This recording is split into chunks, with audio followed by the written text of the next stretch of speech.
waktu kamu belajar matematika, mungkin kamu sering nanya, belajar ngitung pakai ada huruf-hurufnya begini, gunanya buat apa sih? Belajar integral begini nih, gunanya buat apa sih?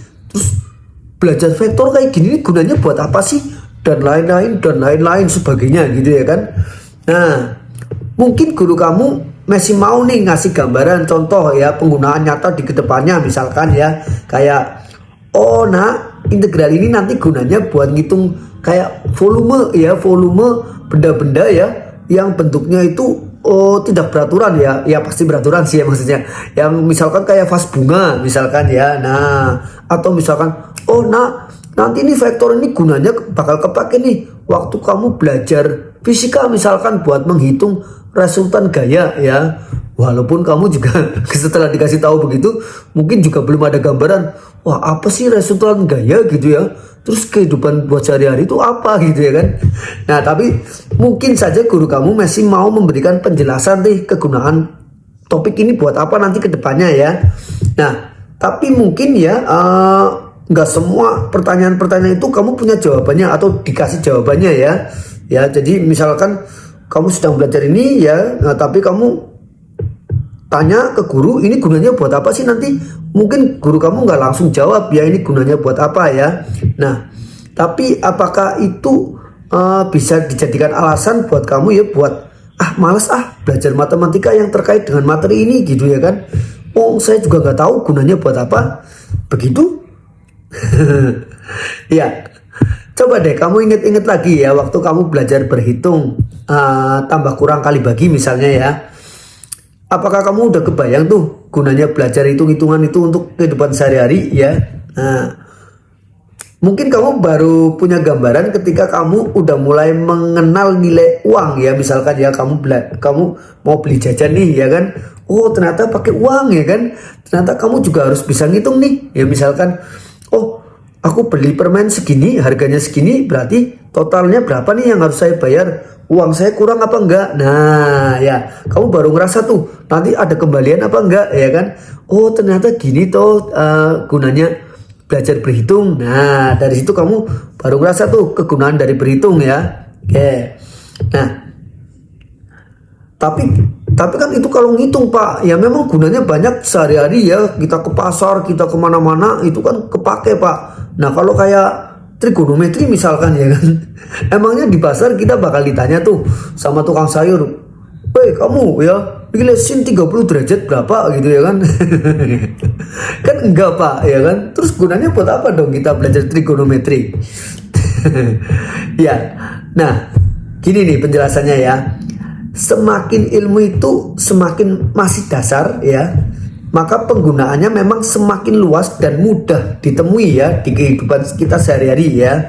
Oke, kayak tadi ngitung tadi kan, ilmu berhitung kan ilmu yang dasar banget ya kan. Ya makin banyak tuh ya digunakan di kehidupan sehari-hari ya.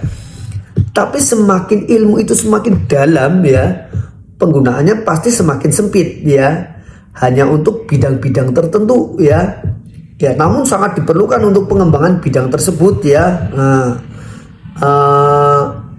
Kamu mungkin sekarang nggak tahu nih, contohnya nih ya, apa gunanya sih belajar fungsi gitu ya kan? Gitu ngitung fungsi ya, linier, fungsi kuadrat ya, fungsi eksponen dan lain sebagainya. Ini gunanya buat apa?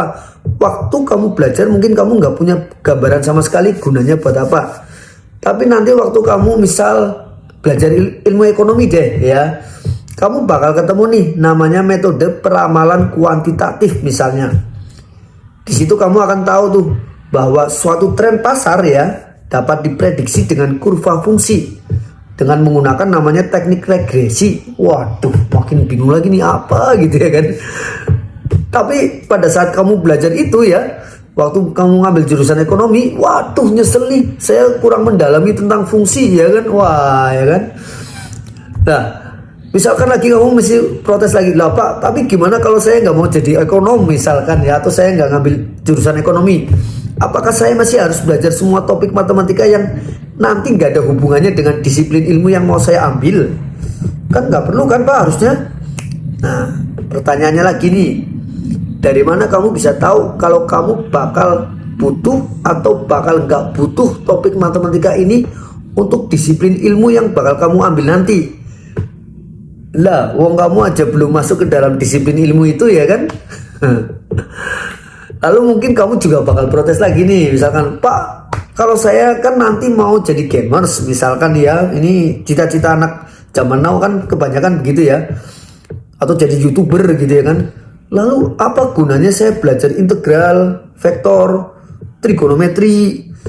Apa hubungannya sama gamers, Pak? Nah, ya, sekali lagi gini nih.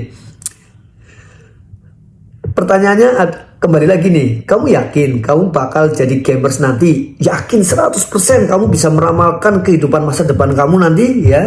Nah, kan bisa saja di tengah jalan kamu berubah pikiran.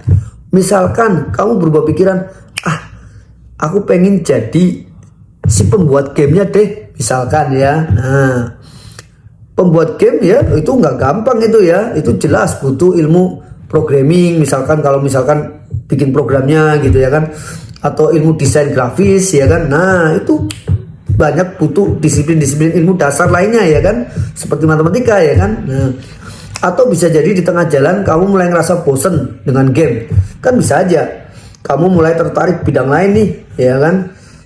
Nah, sedangkan bidang lain tersebut nanti kedepannya ternyata butuh ilmu matematika ya kan. Gimana? Pasti kamu nyesel ya nggak belajar matematika dengan serius ya kan jadinya ya kan. Ya udahlah, intinya selagi kamu punya waktu dan ada kesempatan buat belajar ya, belajar aja dulu dengan serius ya kan. Nggak usah terlalu banyak mikir ini bakal berguna nggak sih ya kan.